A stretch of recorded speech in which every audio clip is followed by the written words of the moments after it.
Aujourd'hui, le dimanche de Nissan, on est le 18 mars. Et comme je viens de le dire, nous sommes à peine rentrés dans le mois de Nissan, le mois de Pessah, le mois de la sortie d'Égypte. Hier, Shabbat, c'était le premier jour du mois de Nissan.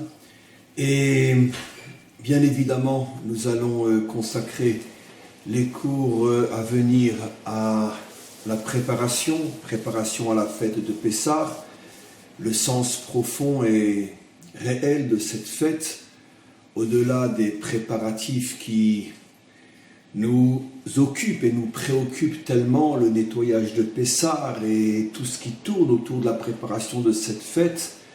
Et comme souvent et malheureusement presque toujours dans ce monde, on est tellement occupé par l'extériorité des choses que on passe souvent complètement à côté de l'intériorité du message essentiel, celui qui finalement est censé nous construire. Cette notion est vraie peut-être plus encore en ce qui concerne la préparation à Pessah, parce que c'est déjà dans la plupart des maisons le remue-ménage, on commence à tout sortir, tout nettoyer, à tout frotter, tout astiquer, et puis après on va commencer à s'occuper des achats de Pessah, et puis la préparation auprès du Seder, et puis tellement de préparatifs qui nous maintiennent dans l'extériorité de la fête, bien que ce sont des préparatifs extrêmement importants, incontournables. Mais encore une fois, comme toute chose, il y a l'extériorité et l'intériorité, et la Torah, son étude, sa compréhension et sa transmission. La Torah est là pour nous ramener constamment à l'intérieur de l'existence, à l'intérieur de la vie, et bien évidemment, surtout lorsque cela concerne les fêtes, et peut-être la fête la plus importante de toutes, la fête de Pessah. Il est très important de consacrer aussi un temps à l'étude, à la compréhension, à la méditation, pour que l'on puisse arriver complètement préparé à la fête de Pessah, pas seulement dans la dimension extérieure, celle du nettoyage et tout ce que cela implique, mais aussi le nettoyage intérieur, la prise de conscience finalement de ce que nous nous préparons à vivre et ce que nous devrons vivre pendant la fête de Pessah et plus particulièrement le soir du Seder. Alors on a très peu de cours devant nous parce que, bon, je ne voulais pas l'annoncer aujourd'hui, mais bon, je pense que vous le devinez, la semaine prochaine il n'y aura pas cours, c'est trop proche de Pessah, on est trop occupé et il ne nous reste finalement que cette semaine. Les cours du matin et le cours de chez la famille K1, donc 5 cours pour se préparer cette année à la fête de Pessah. Bien évidemment, nous ne pourrons même pas commencer le commencement, mais quoi qu'il en soit, on va essayer cette année avec l'aide du Maître du Monde de déceler le message que le Maître du Monde nous réserve cette année. Et nous ne sommes que des réceptacles qui essayons de capter le message. Nous ne sommes pas propriétaires du message, nous ne sommes pas le décideur du message. Nous ne pouvons tout au plus qu'être le réceptacle du message. C'est au Maître du Monde de décider qu'est-ce qu'il veut que nous comprenions et que nous puissions transmettre cette semaine, dernière semaine de cours avant Pessah. Alors on va rentrer dans le vif du sujet et on s'en remet encore une fois au Maître du Monde, qu'il guide notre compréhension, qu'il guide notre bouche et qu'il nous guide d'une manière générale jusqu'à cette fête extraordinaire. Je voudrais reprendre une notion qui est très importante et comme je le fais de plus en plus ces derniers temps, parce que l'époque le demande, l'époque l'exige. Tout celui qui a suffisamment de sensibilité pour être à l'écoute et ressentir et vibrer au rythme de tout ce qui se passe dans notre génération, celui-là comprend bien que le monde rentre petit à petit dans quelque chose de fondamentalement nouveau. Ce que nous appelons, nous, dans notre tradition, la délivrance finale, c'est-à-dire donc l'entrée dans quelque chose de fondamentalement nouveau. Nous ne savons pas exactement, réellement, véritablement, ce que sera cette nouvelle étape qui commencera avec la délivrance finale. Il est clair que ça ne sera pas comme malheureusement souvent on le comprend ou on l'explique, ça ne sera pas la fin dans le sens, ça y est, on va se retrouver maintenant chacun sous son palmier en train de se faire bronzer au soleil divin. Évidemment que non, l'histoire continue.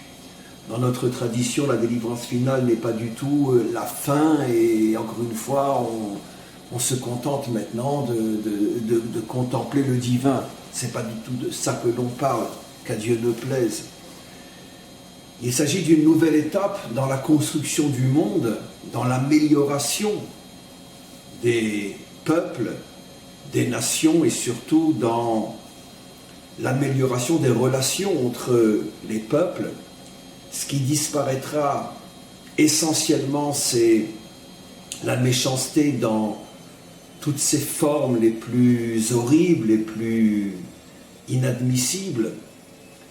Et surtout, ce qui commencera à se construire, c'est l'unité entre les peuples, entre les nations, afin de véritablement pouvoir s'occuper de la construction réelle du monde et de l'homme. Alors bien sûr, je ne dis pas que la construction du monde et de l'homme n'ont pas commencé déjà dans ces temps et déjà bien avant, dans ces temps d'exil. Mais le mal est tellement présent encore, le mal fait encore tellement de dégâts dans tous les domaines.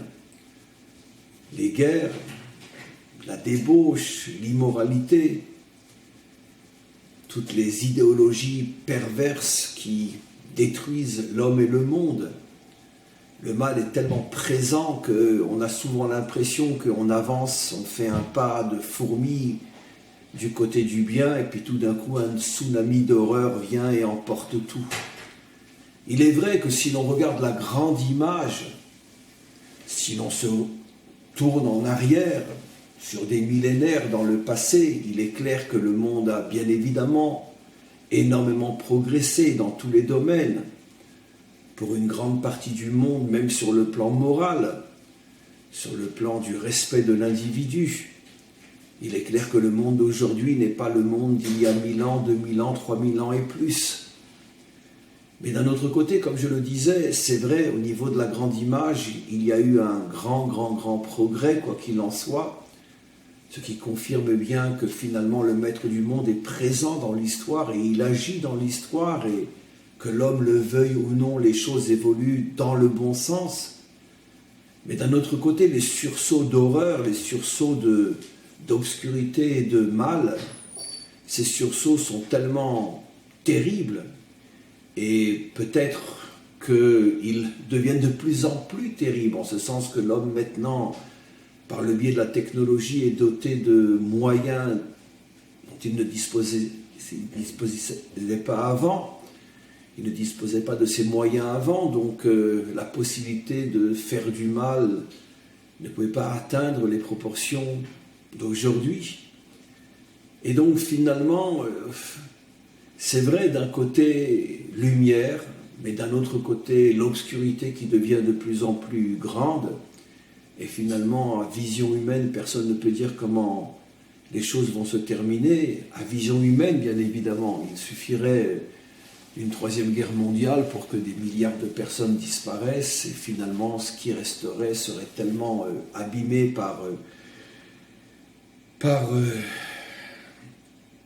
toutes les catastrophes qu'il faudrait réparer, et ne parlons pas de la pollution, et ne parlons pas des radiations, et ne parlons pas, enfin bref, ne parlons pas de cauchemar. Alors évidemment, on a tous la foi et on a tous la émouna que ça ne se passera pas. Mais comme je dis toujours, l'espoir fait vivre et La Emouna, malgré tout, n'a pas empêché, durant toute l'histoire, des catastrophes inimaginables. La Emouna est une chose, mais jusqu'à quel point elle peut influencer l'histoire, ça c'est une autre chose. Alors évidemment, nous savons tous que finalement, en fin de compte, nous arriverons à cette délivrance finale. Mais qu'est-ce que nous devrons traverser jusque-là? Et donc c'est la raison pour laquelle la différence fondamentale entre le monde de la délivrance et le nôtre, c'est que même si déjà dans le nôtre, comme je suis en train d'expliquer, il y a énormément de progrès tout au long des siècles, tout au long des millénaires, malgré tout, le mal, lui aussi, augmente au fur et à mesure que le bien augmente, et le mal devient tellement dangereux que, encore une fois, à vision humaine, il n'y a aucune certitude que finalement ce n'est pas le mal qui l'emportera et ne laissera rien derrière lui. Dans le monde de la délivrance, ce risque d'une explosion du mal et de la victoire du mal sera absolument impossible. Parce que l'homme, le monde, les nations, pas seulement le peuple juif, auront atteint un tel niveau de conscience, de sagesse morale, que plus personne n'aura envie de redescendre à des niveaux de bassesse inimaginable et innommable. L'homme aura véritablement envie de progresser. L'homme aura véritablement envie de profiter réellement de l'existence dans le sens le plus profond du terme. Pas le profit égoïste et éphémère qui est celui que la majorité des hommes recherchent aujourd'hui, mais un profit profond, un profit puissant, réel, authentique, qui nous donnera véritablement le sentiment de progresser réellement, profondément. Et ça, bien sûr, c'est ce qui commencera au moment de la délivrance finale. Et l'histoire continue, parce qu'il y a encore tellement à réaliser. Mais encore une fois, l'histoire continue sur des normes, sur des bases, sur une conscience intellectuelle et morale qui fera que ce que nous vivons aujourd'hui sera tout à fait impossible. Alors évidemment, ça ne va pas se faire comme ça. Il y a toute la période qu'on appelle la période messianique, dans laquelle nous sommes déjà, bien évidemment, depuis de nombreuses décennies. Mais dans la période messianique elle-même, il y a de nombreuses étapes. Et il y a l'étape que nous vivons actuellement où le Mashiach lui-même est encore complètement voilé. Les événements préparent le dévoilement du Mashiach. Les événements eux-mêmes, d'une certaine manière, sont déjà des événements qui respirent la préparation à la délivrance. Mais le Mashiach lui-même n'est pas encore dévoilé. Il y aura un moment où il se dévoilera et bien évidemment ce n'est pas dès les premiers jours de son dévoilement que tout d'un coup, comme avec un coup de baguette magique, le monde va tout d'un coup se transformer et tout le monde va l'applaudir et tout le monde va lui souhaiter bienvenue et bonne chance. Évidemment, les choses ne vont pas se passer comme ça. Dans les premiers temps, il sera seul, ou presque. Et dans les premiers temps, il sera extrêmement critiqué, combattu et en danger. Nous ne savons pas exactement ce qui se passera. Mais tous nos enseignements, toute notre tradition concernant les premiers temps de son dévoilement vont tous dans le même sens. Ça va être très dur, voire même du domaine de l'impossible. Parce que tous les puissants de ce monde, chacun pour des raisons différentes, pour des motifs religieux, pour des motifs d'argent, de pouvoir, peu importe, idéologique. Mais tous les puissants de ce monde essaieront bien évidemment de l'éliminer dès son dévoilement, parce que tout le monde prendra conscience qu'il dérange énormément, et qu'il risque de déranger terriblement. C'est d'ailleurs ce qui s'est passé avec Moshe, pour commencer à faire le lien. Moshe, dès le moment où il a commencé finalement à dévoiler son côté révolutionnaire, son côté remise en cause, tout de suite, après avoir tué l'Égyptien, il est arrêté, il est condamné à mort, il arrive à s'enfuir, il disparaît pendant des décennies. Et quand il revient, quand il est chargé de revenir par le maître du monde lui montre la vision du buisson qui brûle et qui ne se consume pas. Et nos maîtres expliquent, c'est parce que Moshe se disait, mais attends, mais tu vas faire de moi comme un buisson que tu jettes dans le feu. J'ai aucune chance de tenir plus qu'une seconde devant Pharaon. Un juif représentant un peuple d'esclaves qui va oser parler à Pharaon et lui imposer de faire ou de ne pas faire, mais c'est impensable, ça n'a aucun sens. Le maître du monde confirme les craintes de Moshe. Il lui dit effectivement, tu seras comme un buisson qu'on jette dans le feu, mais il va se passer quelque chose, tu ne vas pas disparaître, tu ne te consumeras pas. C'est un aspect d'ailleurs de la sortie d'Égypte qui est passé pratiquement complètement sous silence par nos maîtres. Alors évidemment, on a toujours, nous, depuis des millénaires, cette approche très puérile, très angélique de la sortie d'Égypte. Mais c'est insupportable, c'est à peine croyable comment même notre peuple, depuis des siècles, ne s'est pas posé la question véritable, fondamentale. Mais qu'est-ce qui s'est passé? Mais comment c'est possible qu'il n'a pas été exécuté? Certains maîtres posent la question. Certains donnent une réponse. Le Ramban, par exemple, Nachmanide, pose cette question. Mais comment c'est possible? C'est le plus grand de tous les miracles, le fait qu'il n'a pas été exécuté. C'est le plus grand de tous. C'est incompréhensible. Il donne une réponse qui vaut ce qu'elle vaut. Il dit parce que, comme on le sait, le système, le pouvoir égyptien était fondé sur la magie, la sorcellerie, les forces occultes, le métaphysique. Et donc comme Pharaon a vu cet homme qui apparemment avait des pouvoirs qui dépassaient celui de tous ceux qui l'entouraient et qui fondaient la puissance de l'Égypte, il a voulu le laisser en vie pour pouvoir déceler son secret, se l'approprier, puis après, bien sûr, le jeter au lion. Voilà la réponse de Nachmanide. Mais quoi qu'il en soit, on voit bien que, bon, il y a une réponse.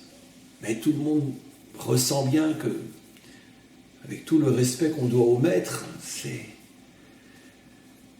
très bien. Qu'est-ce qui s'est passé? Comment c'est possible qu'il a pu aller si loin, mettre l'Égypte à genoux, amener, d'après notre tradition, Pharaon lui-même à faire teshuva et à reconnaître la grandeur d'Hachem? Alors quand on se pose vraiment la question et qu'on prend la Torah au sérieux et qu'on essaye de vivre les choses, on ne comprend pas. Parce que même la réponse du Ramban, malgré tout, est fragile. Parce que bon, je comprends au début que Pharaon, voulait le laisser en vie pour comprendre le secret de la force de Moshe. Mais après que Moshe commence à mettre toute l'Égypte à genoux, à ruiner son économie, Pharaon va accepter tout ça parce que il veut connaître le secret, et il n'y aura bientôt plus d'Égypte. C'est finalement ce qui s'est passé. Alors, à quoi ça te sert de connaître le secret quand, de toute façon, tu as tout perdu? Donc, la réponse de Ramban n'est pas suffisante. Parce qu'aucun dirigeant normal, même s'il a un intérêt à laisser son ennemi en vie, quand il voit que l'ennemi, justement parce qu'on le laisse en vie, détruit toute la nation, bon, allez, ça suffit. Ça suffit. Donc qu'est-ce qui s'est passé? Il y a un mystère inimaginable. Comment est-il resté en vie? C'est peut-être encore une fois le plus grand de tous les miracles de la sortie d'Égypte et paradoxalement celui dont on parle le moins. On n'en parle pas du tout de ce miracle. Maintenant, imaginez le Mashiach. Imaginez le Mashiach. Alors encore une fois, bien sûr, je ne parle pas pour tous ceux qui vivent dans l'illusion religieuse que Dieu leur pardonne et ait pitié de leur âme. Je plaisante bien sûr. Mais qui s'imagine qu'il va venir, et ben, la lumière va sortir de ses yeux et tout le monde va se prosterner devant lui et va dire Alléluia. Bon, très bien.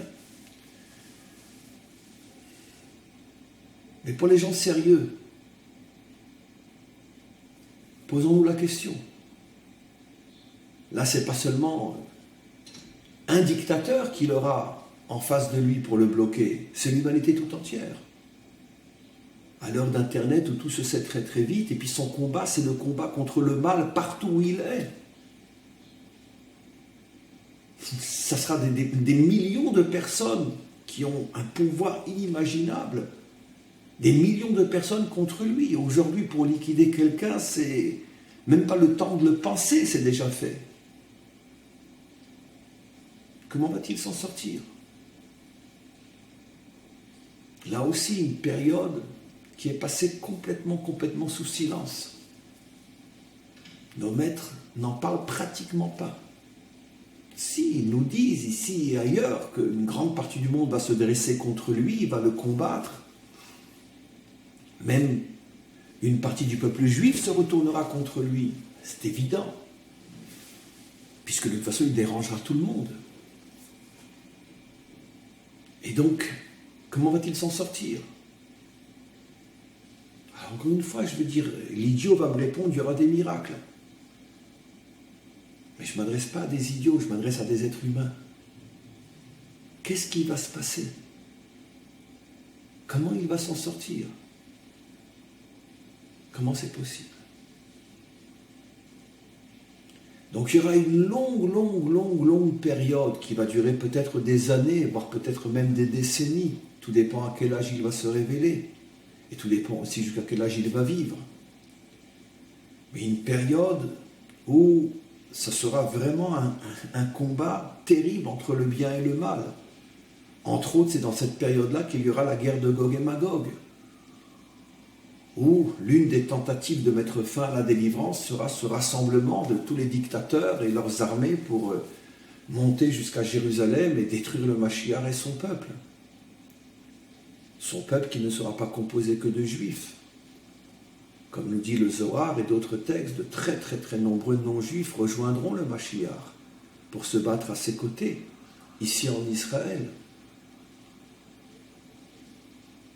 Et puis donc après cette longue période, qui est peut-être la plus incompréhensible de tout le processus messianique, après le monde rentre enfin dans une nouvelle ère, l'ère de la délivrance, où encore une fois on ne se fait pas bronzer sous le soleil divin, mais on commence véritablement à se mettre au travail, un travail énorme de construction du monde, de construction de l'homme, dans tous les domaines, politique, économique, social, moral, spirituel, à tous les niveaux. Un monde sain, avec et santé, au niveau de l'agriculture, au niveau de la nourriture, au niveau des mœurs, dans tous les domaines, un travail fou. Ça va durer des décennies, des siècles. Il y a différents avis à ce sujet-là. Certains vont jusqu'à dire 1000 ans. Par rapport au 7e jour de la création, le Shabbat. Un jour, 1000 ans. Et donc on n'est pas encore, bien évidemment, ni dans la résurrection, ni dans le monde à venir, on est encore dans ce monde. Et après cette longue période de construction du monde, alors on rentre dans la période qu'on appelle le monde à venir, au sujet duquel nos maîtres disent qu'aucun prophète n'a pu voir ce qui se passera à partir de ce moment-là.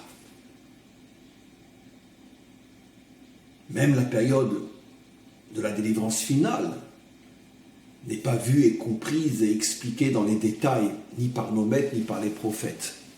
Mais au moins, globalement, comme il s'agit encore d'une histoire dans notre monde, globalement, on comprend de quoi il s'agit. Mais après, c'est déjà plus entre nos mains. Et donc, pourquoi tout d'un coup, dans un cours qui est censé être un cours sur Pessah, pourquoi tout d'un coup je parle de la délivrance finale, même si j'en parle très très très peu? Parce que, comme nous le savons, en tous les cas pour ceux qui étudient et qui comprennent profondément les choses et qui les transmettent de cette manière, la sortie d'Égypte est le modèle fondamental de la délivrance finale. C'est la différence fondamentale entre les autres exils et leur libération et l'exil d'Égypte et sa libération. C'est la raison pour laquelle, comme je l'ai souvent rapporté, nos maîtres parlent des 4 exils de l'histoire juive, qui sont l'exil de Babylonie, l'exil de Perse, l'exil de Grèce et l'exil de Rome et d'Homme, le dernier exil qui dure depuis 2000 ans. Et bien sûr, la question évidente, pourquoi nos maîtres parlent-ils de 4 exils? Il y en a eu 5. Il y a d'abord eu le premier, qui est la descente en Égypte. Et sa sortie, pourquoi la descente en Égypte et sa sortie n'est jamais citée avec les 4 autres? Alors, il y a bien sûr des réponses infinies à cette question. Mais l'une des réponses, et celle que j'ai choisie aujourd'hui, c'est parce que les autres exils étaient des exils ponctuels qui concernaient un problème particulier, une époque particulière. Et la sortie de ces exils était aussi une sortie ponctuelle, particulière. Aucun de ces exils, et surtout aucune de ces sorties d'exil, n'était porteur d'un message universel concernant l'humanité tout entière, le message de la délivrance finale. Mais par contre, la sortie d'Égypte est bien plus que la libération du peuple juif, mais est le microcosme de la délivrance finale. C'est ce que le Passouk dit, le verset dit, Kemet tzetecha meretz Mitzrayim, areno niflaot. De la même manière que tu nous as sortis d'Égypte, tu nous montreras les prodiges de la délivrance finale. Et bien sûr, les commentaires posent la question évidente, pourquoi prendre le modèle de la sortie d'Égypte? Pourquoi pas une autre sortie d'un autre exil, comme la sortie de Babylone? Pourquoi?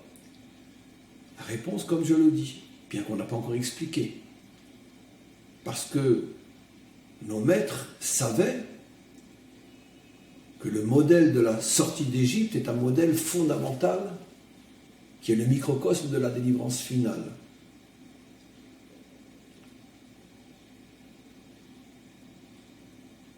C'est aussi la raison pour laquelle toute la Torah, ceux qui étudient le savent, tous les commandements divins, toutes les fêtes, toutes les virgules et toutes les ombres des virgules du judaïsme, tout, absolument tout est lié à la sortie d'Égypte.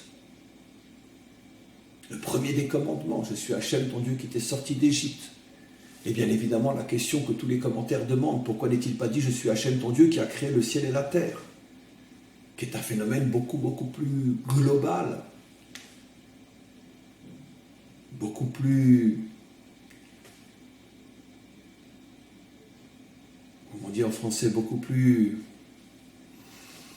noble pour le maître du monde d'être présenté comme le créateur plutôt que celui qui nous a sortis d'Égypte, qui est apparemment quelque chose qui ne concerne qu'un tout petit peuple et qui ne concerne pas l'humanité tout entière et ni la création tout entière. Pourquoi limiter Dieu à ce phénomène alors qu'on aurait pu le présenter d'abord comme celui qui a créé l'univers? Nos maîtres répondent, parce que non. Précisément, la question est fausse. La sortie d'Égypte est beaucoup plus grande que la création. Parce que la sortie d'Égypte est le symbole de la délivrance finale. Et la délivrance finale, qui est le but de toute la création, est donc beaucoup plus grande que la création elle-même. Quand une personne, un ingénieur, construit un ordinateur, c'est seulement au moment où tu vas le faire marcher et tu vas réaliser avec lui des choses extraordinaires dans un hôpital ou peu importe, que tu vas voir tout ce qu'il est capable de faire et de te faire faire, que tu vas dire « Waouh !» Mais quand il est encore dans son papier d'emballage, même si on suppose que c'est extraordinaire, mais la véritable joie, le véritable sentiment d'avoir quelque chose de phénoménal dans les mains, tu ne pourras le ressentir, le comprendre que quand tu vas travailler avec et mettre en évidence toutes les capacités qu'a cet ordinateur lorsqu'il va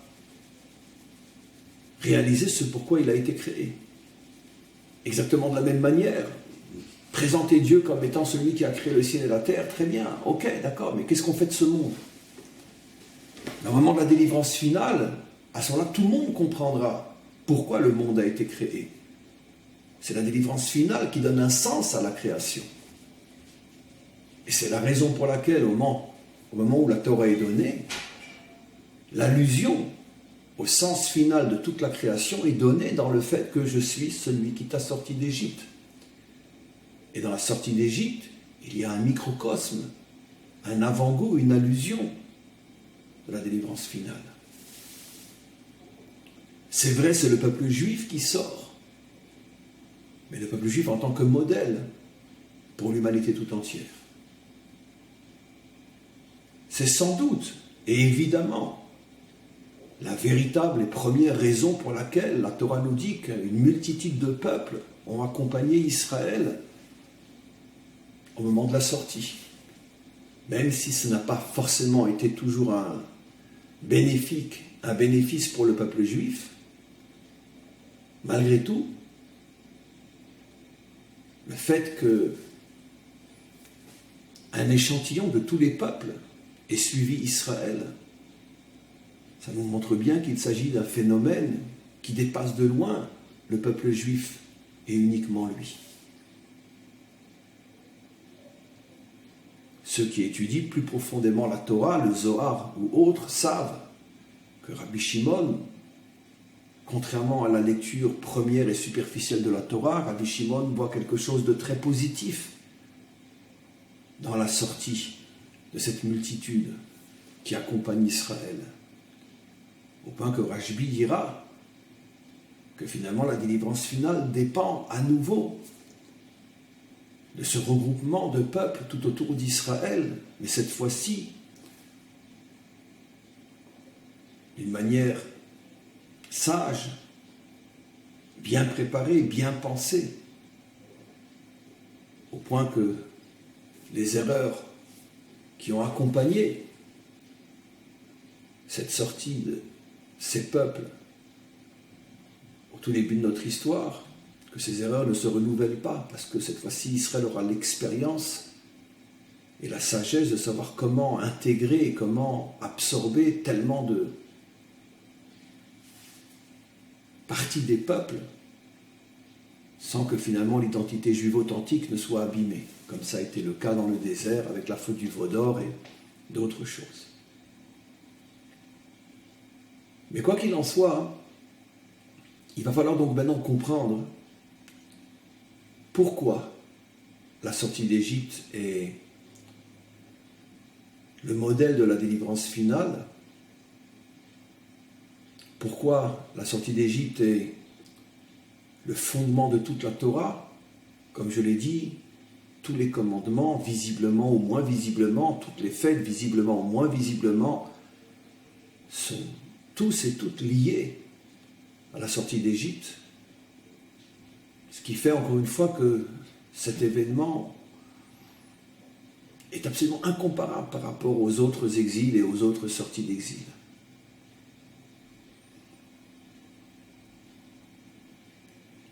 Alors qu'est-ce qui s'est passé? Alors avant de commencer à répondre, je tiens à redire ce qui est important et que je dis à chaque fois que j'aborde un sujet qui est très grand et que l'on pourrait traiter de manière tellement différente, qui se complètent toutes bien évidemment, mais en tous les cas qui empruntent des chemins différents, même si tous ces chemins mènent à Jérusalem.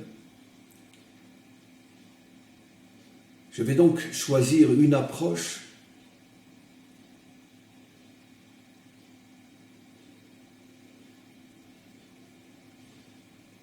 qui va nous faire revenir sur des notions dont j'ai déjà souvent parlé, mais une approche qui est très importante, qui m'est très importante et qui, je pense, est l'un des points les plus importants pour comprendre réellement ce qu'est la sortie d'Égypte. Il y a une discussion très intéressante, on va simplement lancer les choses aujourd'hui, dans quelques minutes on passera à des questions s'il y en a, et on approfondira bien sûr demain et dans les cours qui suivent. Il y a une discussion très intéressante que j'ai déjà rapportée les années précédentes entre deux grands maîtres, Rabbi Eliezer et Rabbi Yoshua. Une discussion que je vais d'abord apporter dans sa terminologie codée, métaphorique, et que l'on va au fur et à mesure décrypter. Rabbi Eliezer dit « Adam a été créé au mois de Tishré, et la délivrance finale sera elle aussi au mois de Tishré. » Rabbi Yoshua s'oppose à cet avis et dit « Non, Adam a été créé au mois de Nissan, le mois dans lequel nous sommes rentrés ce Shabbat, et la délivrance finale se fera comme la première délivrance, elle au mois de Nissan, sur ça, il n'y a pas de discussion possible. La délivrance finale se fera elle aussi comme la première, au mois de Nissan. Rabbi Eliezer rajoute, je ne contredis pas le fait que la première délivrance a eu lieu au mois de Nissan, mais en ce qui concerne la création de Adam et la délivrance finale, ça sera au mois de Tishré. Alors évidemment, tout le monde comprend que, tout le monde ressent que derrière cette discussion se cachent des enseignements inimaginables, puisque finalement, cette discussion commence avec le commencement et se termine avec la fin. La création d'Adam et la délivrance finale. Ce qui veut dire que c'est toute l'histoire, toute cette première partie d'histoire qui est sous-entendue dans cette discussion entre ces deux maîtres. En quoi c'est tellement important de savoir si ça a commencé, si ça se terminera au mois de Tishré ou au mois de Nissan, que ça se termine déjà. Peu importe le mois. Qu'est-ce qui se cache derrière ça? Avant d'aller plus loin, je dois rappeler un principe fondamental afin de comprendre les discussions entre les maîtres d'Israël, c'est que surtout dans le domaine, on pourrait dire, de la philosophie juive, de la pensée juive, la pensée thoraïque, je préfère dire, même si les choses apparaissent sous la forme d'une discussion entre deux maîtres, ce n'est que l'enveloppe, que l'habit, que l'extériorité, mais dans le fond, il n'y a pas de discussion. Chacun, en vérité, complète la vie de l'autre en exposant un angle de vue qui est différent de celui de l'autre, mais qui complète. Un petit peu comme un homme et une femme qui, en principe, sont différents, mais leurs différences ne sont là que pour mieux s'unir et se compléter. Exactement de la même manière, disent nos maîtres, toutes les discussions entre les maîtres d'Israël, pour celui qui n'a pas la sagesse de l'étude, alors effectivement ça peut paraître dans un premier temps être une discussion incompatible. C'est où l'homme a été créé au mois de Tishré, ou il a été créé au mois de Nissan, où la délivrance sera au mois de Tishré, ou elle sera au mois de Nissan. Je ne peux pas être en même temps en haut et en bas, à droite et à gauche. Mais pour celui qui a les clés de la compréhension et qui étudie selon l'esprit authentique des maîtres d'Israël, il sait et arrive à comprendre et après à transmettre, il sait qu'il n'y a pas de discussion dans le sens où, mais simplement deux avis qui mettent en évidence deux aspects d'une même vérité. Et en comprenant réellement et profondément ce que sont ces deux visions, on arrive à voir en quoi elles se complètent et en quoi finalement, ensemble, elles forment la grande image. Et c'est ce que on va essayer de faire au fur et à mesure, certainement pas aujourd'hui déjà. Alors, je voudrais simplement mettre en évidence déjà un point très important. Vous remarquerez que les deux maîtres lient la création d'Adam et la délivrance finale, selon que ce soit au mois de Tishré ou au mois de Nissan. Mais on aurait pu imaginer une discussion entre ces deux maîtres abordée d'une manière différente. Par exemple, une première discussion, quand Adam a-t-il été créé ? Au mois de Tishré ou au mois de Nissan.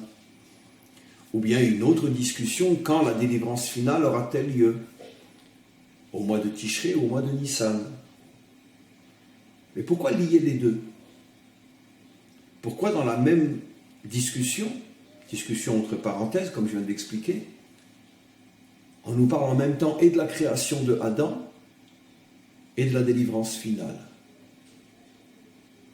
La réponse est évidente. C'est pour bien nous faire comprendre qu'il y a un lien justement entre Adam et la délivrance. Et donc forcément, s'il y a un lien entre Adam et la délivrance, forcément, ces deux notions sont aussi liées, reliées, par le même message au niveau du message représenté par le moi. Car bien évidemment, il ne s'agit pas ici d'une discussion technique. Quand, dans le sens histoire-géographie, quand l'homme ou la délivrance ont-ils lieu ou auront lieu ? Mais il s'agit ici d'un concept représenté par le mois de Tishré ou représenté par le mois de Nissan. Derrière le concept du mois Tishré se cache, derrière la notion du mois de Tishré ou de Nissan se cachent des concepts, une sagesse. Quand Rabbi Eliezer dit Adam et la délivrance sont liés au mois de Tishré, il cache derrière cette approche sa conception et de Adam et de la délivrance finale. Et quand Rabbi Yoshua dit non, Adam et la délivrance finale sont liés au mois de Nissan, il cache derrière cette métaphore sa conception de Adam et la délivrance finale. C'est-à-dire, est-ce que la délivrance finale, ainsi que la création d'Adam, sont liées au concept représenté par le mois de Tishré, ou bien sont liées au concept représenté par le mois de Nissan.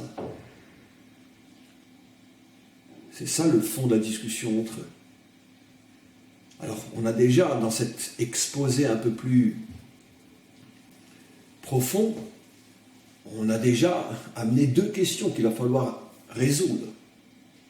D'abord, pourquoi le lien entre la délivrance et Adam, et qu'est-ce que signifie le concept Tishré, et qu'est-ce que signifie le concept Nissan. Alors, on va très brièvement commencer à répondre à la première question.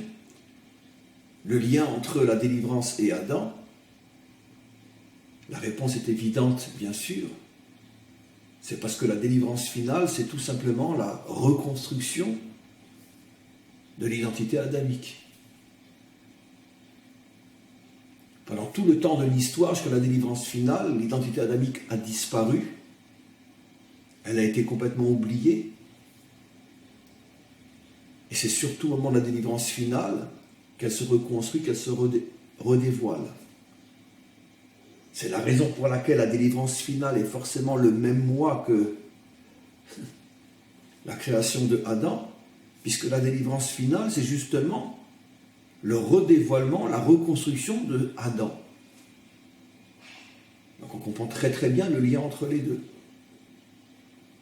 Grâce à cette discussion entre Rabbi Eliezer et Rabbi Yoshua, on comprend d'une manière claire que la délivrance finale, c'est tout simplement la construction d'Adam, ou la reconstruction d'Adam. Mais d'une certaine manière, même la construction d'Adam. Parce que le premier Adam, celui qui a fauté, qui est tombé, n'était pas encore construit, sinon il ne serait pas tombé. Donc finalement, on peut, oui, parler de la véritable construction de la dimension adamique, qui ne se réalisera qu'avec la délivrance finale. Parce que, maintenant, on va comprendre quelque chose d'extraordinaire, que nous dit justement Rabbi Shimon Bar Yochai. Rabbi Shimon Bar Yochai dit que, au moment de la sortie d'Égypte, et ça d'après tout le monde, elle a eu lieu au mois de Nissan, et d'après tout le monde, comme j'ai expliqué, elle sert de modèle microscopique à la délivrance future. Rabbi Shimon Bar Yochai nous dit qu'au moment où Israël est sorti d'Égypte, à ce moment-là, au niveau du peuple juif, du moins, l'identité adamique a recommencé à apparaître dans le monde. Le fameux enseignement qui est connu de ceux qui étudient Atem kruyim Adam ve'enumot ha'olam kruyim Adam. Vous êtes le seul peuple que l'on peut appeler Adam, mais les autres nations ne sont pas des peuples que l'on peut appeler Adam. Ve'enumot ha'olam nikreim Adam. Les autres nations ne sont pas appelées Adam. Les commentaires nous font remarquer que Rabbi Shimon Bar Yochai est bien précis dans sa terminologie. Il ne dit pas les autres ne sont pas Adam, les autres nations ne sont pas Adam. C'est-à-dire qu'au niveau individuel, l'identité adamique peut se trouver aussi chez les nations. Mais elle est complètement enfouie, méconnue, parce que, n'étant que des individus, ils ne peuvent en aucun cas représenter une force capable de dévoiler et d'imposer la dimension adamique, mais pire encore, ils ne sont même pas conscients eux-mêmes, si c'est le cas, qu'ils portent en eux cette dimension-là. Donc au niveau des peuples, la dimension adamique est au plus potentielle et individuelle, mais elle n'est absolument pas visible. Mais avec la naissance d'Israël, se redévoile au niveau d'une nation au moins la dimension adamique. Atem kruyim Adam. Et c'est ça tout le sens de la sortie d'Égypte, en préfiguration à la délivrance finale, que l'identité adamique qui avait été complètement voilée pendant des millénaires recommence à se dévoiler dans le monde. On comprend donc pourquoi et Rabbi Eliezer et Rabbi Yoshua lient la délivrance finale à la création de Adam. Parce que si effectivement, comme l'indique et l'explique Rashbi, la sortie d'Égypte, c'est la réapparition dans le monde, au moins au niveau d'une petite nation, c'est la réapparition dans le monde de la dimension adamique, mais encore sur le plan microscopique, on comprend que la délivrance finale, c'est la reconstruction ou la construction de la dimension adamique, mais au niveau de l'humanité tout entière. Les 70 peuples et Israël. Donc voilà tout le projet finalement de la sortie d'Égypte, reconstruire la dimension adamique.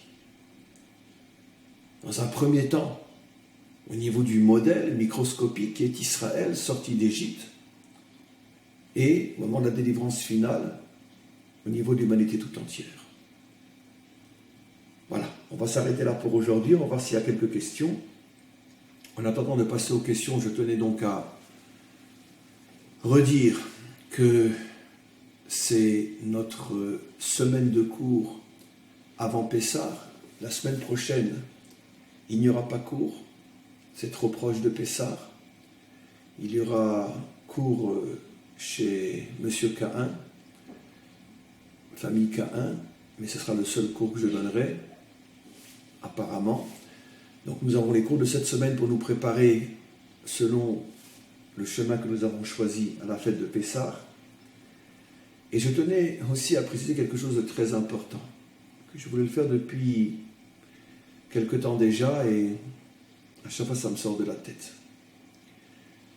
Vous savez qu'à part les cours que je donne sur mon site depuis un long moment déjà, je transmets énormément de textes écrits aussi sur des notions et des sujets très intéressants sur mon Facebook, le Facebook du site. Il s'appelle Site du Rav Dinovitch. Il y a déjà des milliers et des milliers d'adhérents sur ce Facebook.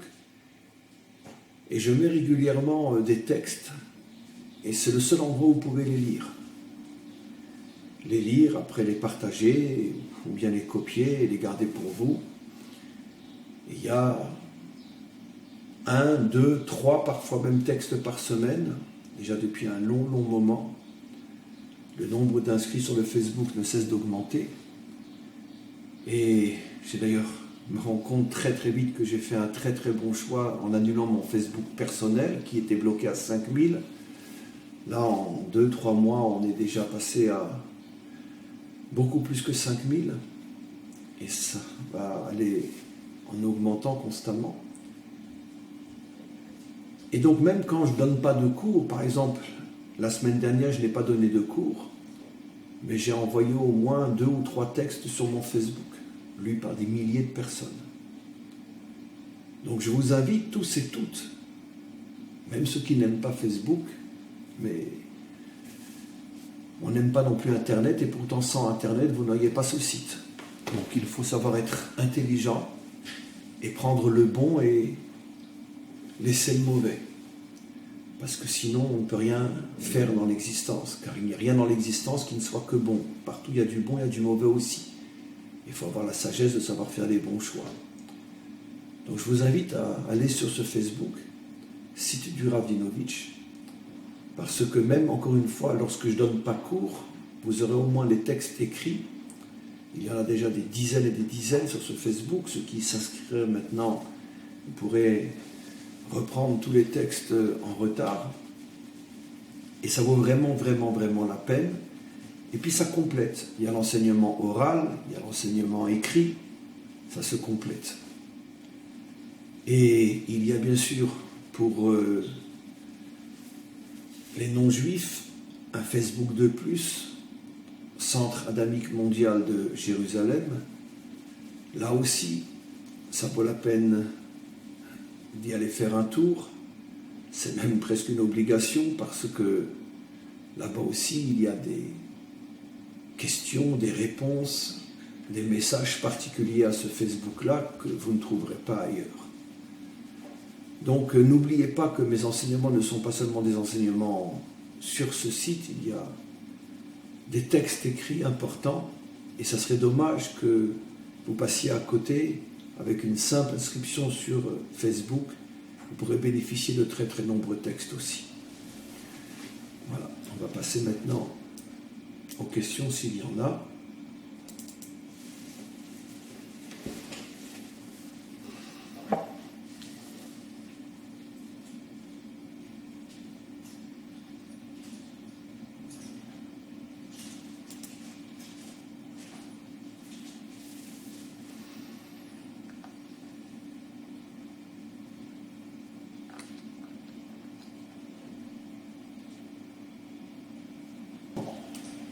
Questions.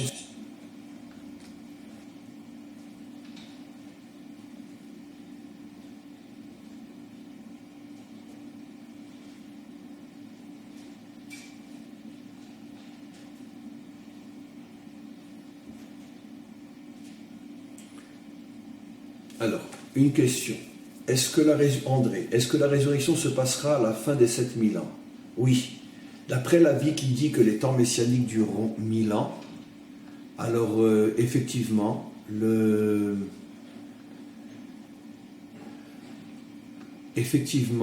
attendez, j'ai perdu...